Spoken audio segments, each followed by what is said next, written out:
ଝୁମ୍ପୁରା ବ୍ଲକର ଚୌଠିଆଠାରେ ରହିଥିବା ସମବାୟ ସମିତି ପକ୍ଷରୁ ଚାଷୀମାନଙ୍କଠାରୁ ଧାନ କିଣିବା ପାଇଁ ମଣ୍ଡି ଉଦ୍ଘାଟିତ ହୋଇଯାଇଛି। ସମବାୟ ସମିତିର ପରିଚାଳନା ନିର୍ଦ୍ଦେଶକ ରାଜେନ୍ଦ୍ର ବାରିକଙ୍କ ପ୍ରତ୍ୟେକ ତତ୍ତ୍ୱାବଧାନରେ ଏକ ସଚେତନତା ବୈଠକ ଅନୁଷ୍ଠିତ ହୋଇଯାଇଛି। ବୈଠକରେ ଉପସ୍ଥିତ ରହିଥିଲେ ଚମ୍ପୁଆ ସର୍କଲର SRC ହେମନ୍ତ କୁମାର ନାୟକ, ସରପଞ୍ଚ ଅନୁପମା ମୁଣ୍ଡା, ପିଓ ପ୍ରାଚୀପ୍ରଭା ମହାନ୍ତ, ଝୁମ୍ପୁରା ମିଲର ବିବୁନ ବେହେରା ପ୍ରମୁଖ।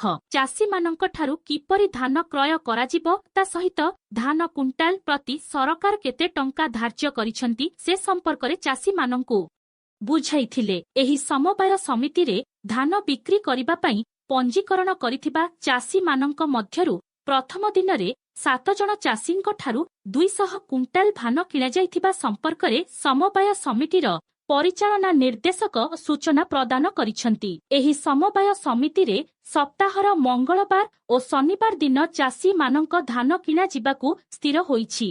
ଝୁମ୍ପୁରା ବ୍ଲକରୁ ଜେଥୁରାମ ମହାକୁଳଙ୍କ ରିପୋର୍ଟ, ବୈତରଣୀ ଖବର।